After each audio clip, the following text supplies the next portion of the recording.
안녕하세요. 우리는 딜리버리 프로세싱 팀에서 PM으로 일하고 있는 찬은정, 김지연입니다. 네, 반갑습니다. 어느 정도 팀 이름에서 어떤 역할을 하는 팀인지 좀 묻어놨었던 것 같은데요. 이어서 좀 더 설명을 드려볼게요. 딜리버리 프로세싱 팀에서는 고객이 배민 앱으로 주문한 상품을 문 앞으로 배달하는 여정을 고민하고 있는 팀입니다. 예를 들어서 치킨을 주문했다라고 가정을 해볼게요. 고객이 이렇게 치킨을 주문하면 사장님은 어떤 주문인지 확인을 하시겠죠. 그리고 조리를 시작하실 거예요. 이후로 배달이 필요하게 될 텐데 이 시작부터 완료되는 과정을 고민하는 팀이라고 생각해 주시면 됩니다. 조금 더 상세하게 기능 단위로 설명을 드려볼게요. 팀에서는 배달이 가능한 지역을 관리하고 있어요. 예를 들어서 한강 한가운데 주문이 들어왔다고 생각해 볼게요.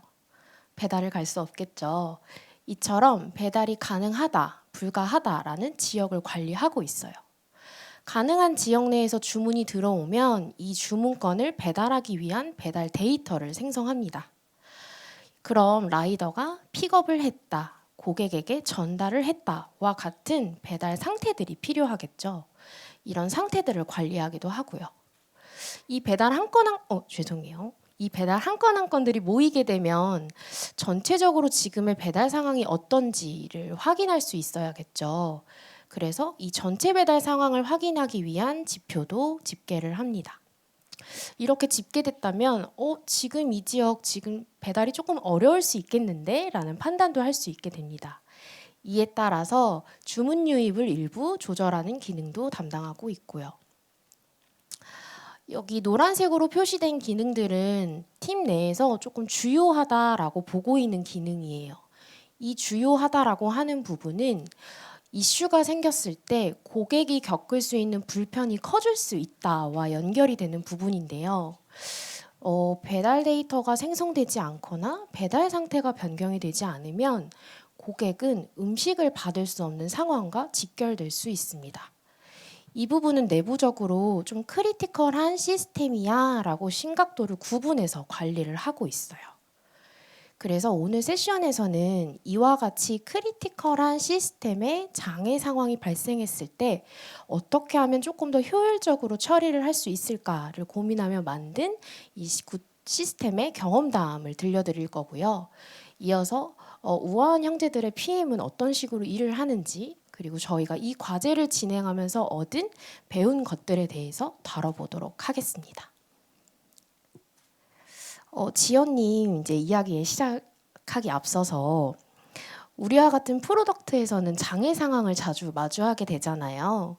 기존에 어떤 식으로 장애 상황을 대응하셨는지 좀 설명 주시겠어요? 네, 장애는 나지 않으면 너무 좋겠지만 언제든 발생할 수밖에 없는 그런 존재잖아요. 그래서 장애를 대응하는 담당자의 입장에서 한번 다 같이 상상을 해볼게요. 여느 때와 다름없는 일요일 오전이에요. 늦잠 자고 일어나서 침대와 한 몸으로 있다가 어기적 거실로 나와 봅니다. 한 11시쯤 된 것 같아서 핸드폰을 쓱 열어봤어요. 그리고는 오싹한 알람을 확인합니다. 네, 시스템 에러가 발생을 했어요. 이 정도 중요한 시스템이라면 크리티컬한 장애일 것 같은데요. 근데 25분 전부터 발생을 했네요. 이렇게 장애가 발생하는 경우에 저희가 어떻게 조치를 하는지 말씀을 드릴게요. 보통 담당자는 방금처럼 시스템 에러 알람을 통해서 장애를 인지하는 편이에요. 그래서 인지를 하면 유관부서에 빠르게 전파를 하기 위해서 공지를 하고요. 그리고 담당 개발자분들이 오셔서 영향 범위와 원인을 파악을 해주세요. 파악된 내용에 따라서 장애 해소까지 더 많은 시간이 필요로 하거나 고객에게 미칠 영향이 더 커질 것 같다라는 판단이 되면 빠르게 주문 유입을 막는 것에 대한 조치를 하게 됩니다. 이렇게 담당자가 인지하고 그 이후에 각 프로세스를 5분씩만 한다고 가정을 하더라도 꽤 많은 시간이 소요가 되겠죠. 그래서 이런 기존 프로세스 상의 문제점을 한번 뽑아서 볼게요. 첫 번째는 장애라는 거는 언제 어떻게 발생할지 모르는 거잖아요. 그래서 담당자가 인지하기 전까지는 장애 상황이 대응되지 않는다라는 이슈가 있어요. 마치 제가 시스템 에러 알람을 25분 동안 모르고 있었잖아요. 그런 것처럼요. 그리고 장애가 발생했을 때 어떤 조치를 해야겠다라는 그런 의사결정이 필요한데 그 의사결정에 소요되는 시간이 길면 길수록 장애의 여파는 더 커질 수 있다라는 겁니다. 마지막으로 장애를 공지하고 전파하고 조치하는 과정에서 많은 커뮤니케이션이 발생하는데 비효율적이다라는 문제가 있어요. 방금 지연님이 정리해 주신 이 세 가지의 문제점에서는 공통점이 있어요. 빠른 대응이 필요한 상황인데 이 시간들이 계속 사람에 의존하게 되고 그러면서 대응 시간이 계속 지연되는 거죠. 네, 맞아요. 그래서 우리는 장애 발생부터 조치까지 소요되는 이 시간을 어떻게 하면 단축할 수 없을까라는 질문을 던져보게 됩니다. 이 질문을 통해서 저희는 해결 방안 세 가지를 꼽게 돼요. 첫 번째로는 빠르게 이상 상황을 감지한다. 그리고 즉각적으로 조치를 한다. 이 일련의 과정을 효율적으로 커뮤니케이션 할 수 있게 한다. 이 세 가지가 해결이 된다면 크리티컬한 장애 상황에서 고객의 영향도는 최소화할 수 있고 이는 곧 서비스 신뢰도와 연결이 될 수 있겠죠. 회사의 입장에서는 장애로 인한 보상 규모도 축소할 수 있는 효과도 얻을 수 있고요.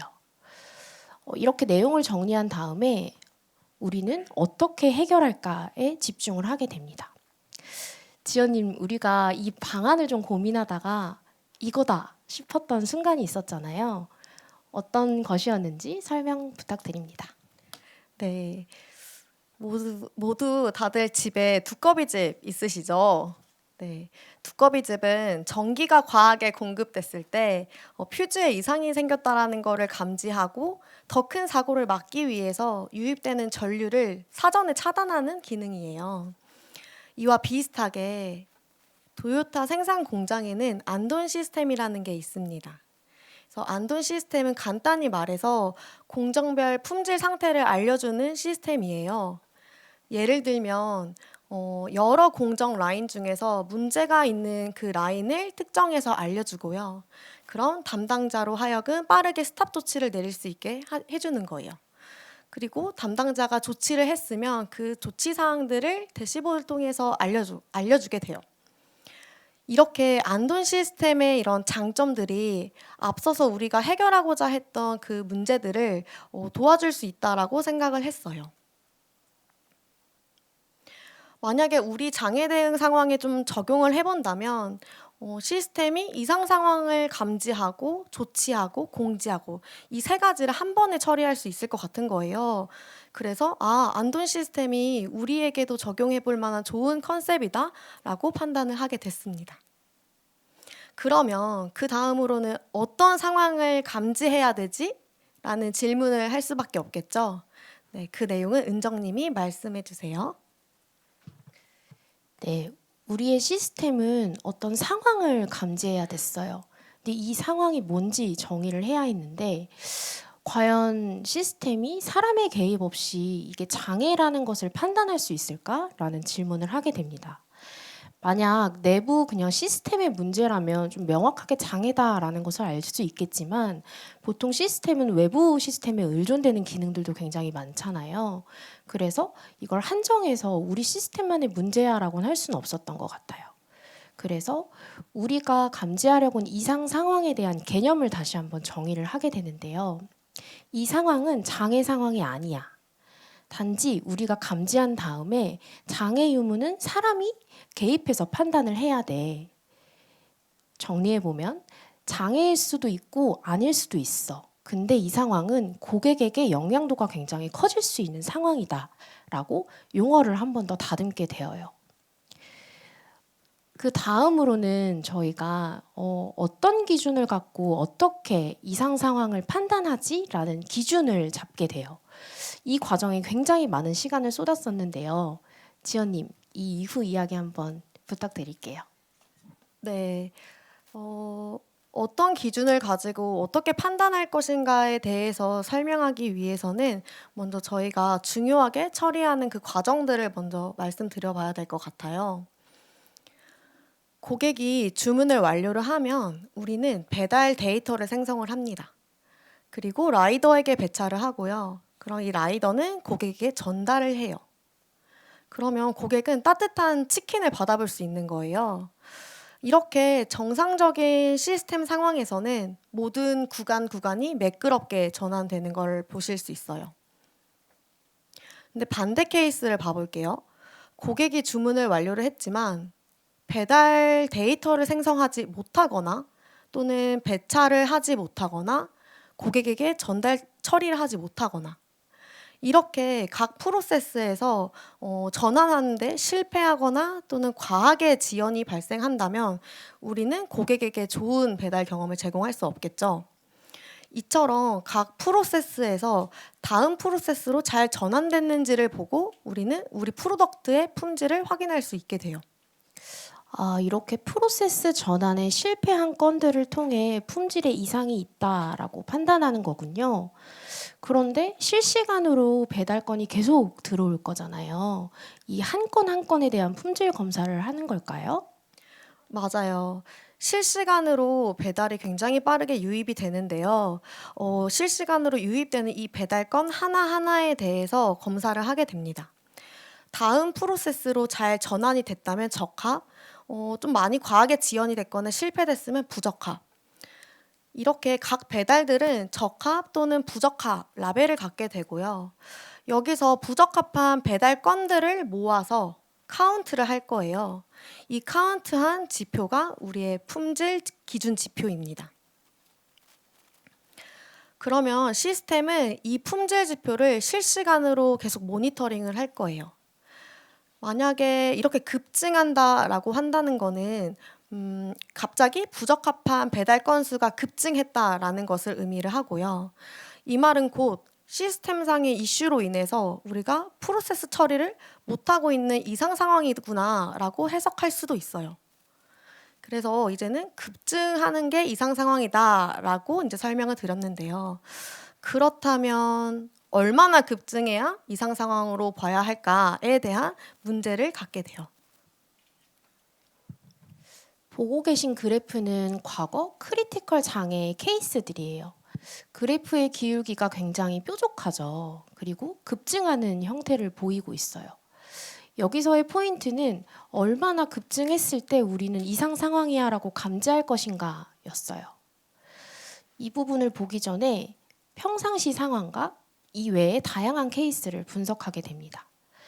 예를 들어 주문수 유입이 많은 좀 이벤트가 있는 날이라던가 배달에 영향을 줄 수 있는 기상 악화가 있는 날 같은 것들을요. 보시면 앞선 그래프의 기울기와는 조금 다른 추세이죠. 좀 더 완만한 모양이에요.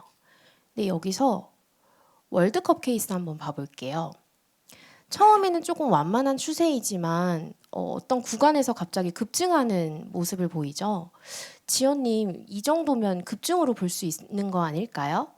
네, 이 정도도 급하게 증가한 것으로 볼 수는 있을 것 같아요. 그래서 장애와 월드컵을 비교해서 봐볼게요. 둘 다 빠르게 증가를 하기는 하지만 장애의 경우에는 그 기울기가 더 가파르고 월드컵의 경우는 장애와 비교했을 때 비교적 완만하게 증가하고 완만하게 감소를 해요. 이 둘의 차이는 얼마나 많이 빠르게 연속적으로 증가하냐인 것 같아요. 그래서 이걸 토대로 우리는 기준을 잡았어요. 부적합한 건수가 연속적으로 증가하고 그 증가 속도가 빨라지면 이상 상황이야 라고 판단할 수 있는 기준을요. 그래서 앞서 본 이 장애 케이스들의 이 기준을 적용해 봤을 때 트렌드가 갑자기 바뀌는 구간들이 있잖아요. 이 구간 초기에 이상 상황으로 감지될 수 있는 거예요. 그러면 이 기준을 잡았는데 이걸 바로 운영에 적용하긴 좀 그렇잖아요. 그래서 많은 케이스들에 접목해서 잘 워킹하는지를 봤습니다. 그 시뮬레이션 결과는 은정님이 설명해 주실 거예요. 네, 보고 계신 이 숫자들은 과거에 심각도가 좀 있었던 케이스의 사례를 한 가지 꼽아온 건데요. 보시면 장애 발생, 인지, 공지, 조치 이 일련의 과정이 총 52분이라는 시간이 소요되었었어요. 파란색으로 표시된 구간은 이상 상황 시스템이 감지하고 빠르게 조치하는 그 과정을 표시한 건데요. 어, 시뮬레이션 결과에서는 이 일련의 과정이 1분 이내로 단축할 수 있는 결과를 확인하게 돼요. 그리고 아까 월드컵과 같은 케이스에서는 이상 상황으로 감지하지 않는 부분들도 확인할 수 있었고요. 그래서 이 과정을 통해 우리가 잡은 기준이 어느 정도 유효하구나라는 것을 확인하게 됩니다. 이렇게 기준까지는 다 잡았는데 다음엔 무엇을 해야 할까요? 여러 가지 또 질문들을 던지게 되는데요. 첫 번째는 기준 잡은 것까진 좋은데 계속 상황은 바뀔 수 있고 저희가 모르는 어떤 케이스도 발생할 수 있잖아요. 이 기준을 계속 모니터링할 필요는 없을까? 시스템이 판단을 해서 조치까지는 했는데 이후에 복구는 어떻게 해야 하는데 혹은 이렇게 정리된 프로세스로 인해서 장애 대응 과정이 굉장히 많이 바뀌게 됐는데 이러한 것들을 유관부서와 어떻게 이해도를 맞추지? 와 같은 질문들이었어요. 단순히 그냥 시스템 구현에만 포커스를 맞춘 게 아니라 이후에 우리가 이 시스템은 더 잘 지속 가능하게 하려면 어떤 것들이 필요하지와 연결되는 질문들이었습니다. 이런 질문들이 모아져서 결국엔 전체 이상 상황 감지 시스템의 플로우가 정리가 됩니다. 지연님, 이 부분 설명 주시겠어요? 네. 앞서서 배달 프로세스 상에서 이상 상황을 감지할 수 있는 기준을 잡았어요. 이 기준에 따라서 시스템이 이상 상황을 감지하게 될 겁니다. 그 감지 이후에는 어떤 것들이 있을까요? 앞서서 말씀드린 컨셉처럼 주문 유입을 조절을 할 겁니다. 왜냐하면 배달 크리티컬한 장애 상황에서는 주문이 유입이 되더라도 저희가 빠르게 처리할 수 없거나 아예 전달을 할 수가 없는 상황일 수도 있기 때문에 주문 유입을 최대한 빠르게 막아서 고객의 영향도를 최소화하는 게 필요해요. 그 다음은 이상 상황이 감지되어서 주문 유입을 조절했어요 라고 유관부서와 담당자분들께 공지를 합니다. 그러면 그 이후에 대응해 주셔야 되는 분들이 빠르게 조치를 하실 수 있겠죠.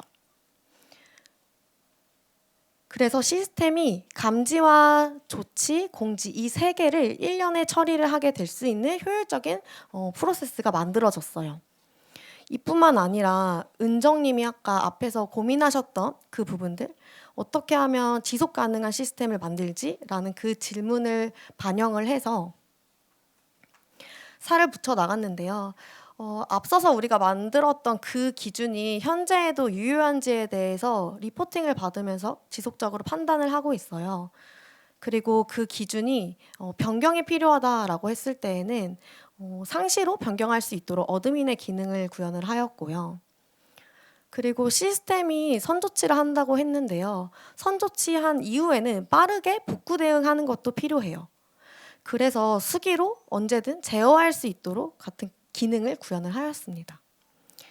이렇게 변화가 많은 프로세스이니만큼 유관부서와 이 내용을 같이 맞춰보는 게 필요하겠죠. 그래서 이전부터 컨셉에 대한 부분도 촘촘히 맞춰봤지만 이후에 같이 대응해야 될 프로세스에 대해서도 매뉴얼을 제공하면서 맞추기도 했습니다.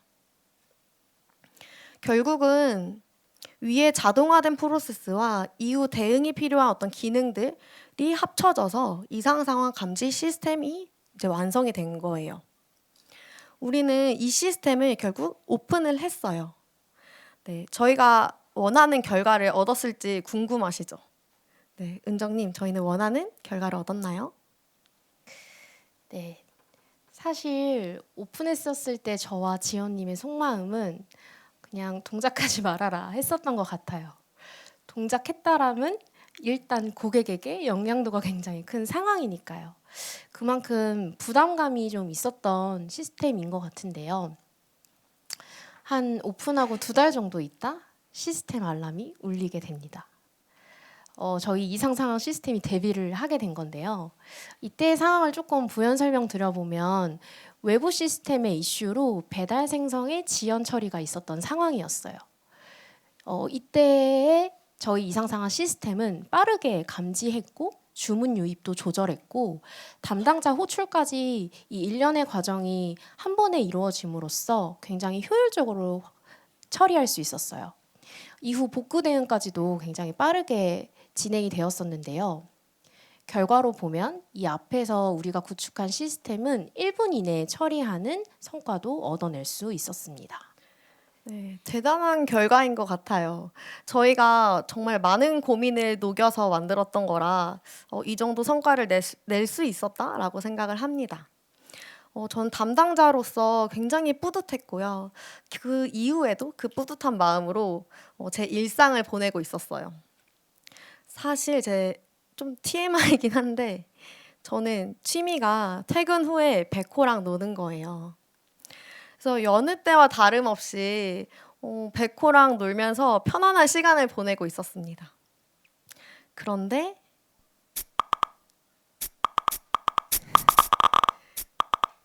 네, 가슴이 철렁하더라고요. 이상 상황이 또 감지가 되었어요. 근데 이때까지 배포하고 나서 이때까지 이상 상황이 이제 손에 뽑히게 굴렸었는데요. 그럴 때 한번 종합해 보면 결론적으로는 모두 의도한 대로 잘 동작을 했었어요. 하지만 그 이후에 약간의 문제가 있었는데 원래 의도한 거는 시스템이 선조치하고 담당자를 호출하면 담당자가 그때 와서 장애가 맞는지 앞선 시스템의 선조치가 적절했는지 장애가 아니라면 또는 장애가 일시적으로 빠르게 자연 해소됐더라면 복구를 해야 할지 뭐 이런 것들을 판단하고 조치를 취해야 되는데요. 사실 제가 그때 머리를 감고 있어서 시스템 호출을 인지를 못했습니다. 네, 못한 건 아니고 좀 느리게 보았어요. 그러다 보니까 딜레이가 발생해서 주문 유입이 너무 과하게 조절됐던 게 좀 유지되다 보니까 사업적으로는 어떤 주문 유실이라는 결과도 좀 있었어요. 그래서 우리는 시스템이 빠르게 선조치하고 그 이후에 담당자가 즉각 대응하자라는 컨셉을 만들었던 거였는데 이로 인한 부작용이 있다 보니까 우리가 의도했던 이 선조치하는 컨셉이 맞을까라는 생각을 다시 한번 하게 돼요. 보면 위에가 저희가 의도했던 그 감지, 조치, 공지 세 가지를 한 번에 처리하는 프로세스이고요. 아래는 시스템이 감지하고 호출까지 하며 담당자가 직접 와서 판단을 하고 필요하면 그때 주문 유입을 수기로 조정을 하는 거예요. 위에 게 맞을까, 아래 게 맞을까를 다시 한번 고민을 하게 됐었습니다. 그 과정에서 우리가 고려했던 것들을 은정님이 설명해 주실 거예요. 사실 우리가 정리한 정책이 항상 맞다고 생각하진 않아요. 운영하면서 언제든지 바뀔 수 있고 수정될 수 있는 부분이라고 생각했던 것 같은데요. 이때 지연님과 저는 질문을 다시 한번 던지게 됩니다. 우리가 이 과제 왜 했지? 뭘 하고 싶었던 거지? 라는 이제 근본적인 질문을 다시 던지게 됐는데요. 사실상 우리가 감지해야 했었던 이상 상황은 고객에게 영향도가 커질 수 있는 상황으로 정의를 했었잖아요. 이런 상황은 굉장히 불편을 겪을 수 있는 상황과 직결될 수 있기 때문에 우리 이런 거면 선조치하는 게 맞는 게 아닌가? 라는 질문을 다시 한번 하게 됐던 것 같아요. 그렇게 하지 않는다면 결국엔 이 시스템 이슈로 인해서 고객은 배달이 늦어지는 경험을 하게 되거나 결국 주문이 취소될 수 있는 상황까지도 겪을 수 있는 거죠. 이런 부분은 고객뿐만 아니라 사장님에게까지도 불편한 경험이 될 수 있는 것이고요.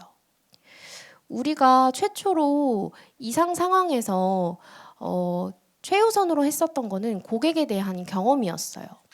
이게 최우선인 게 맞아. 우리가 원래 하려고 했던 컨셉이 맞다라는 판단을 다시 한번 하게 됩니다.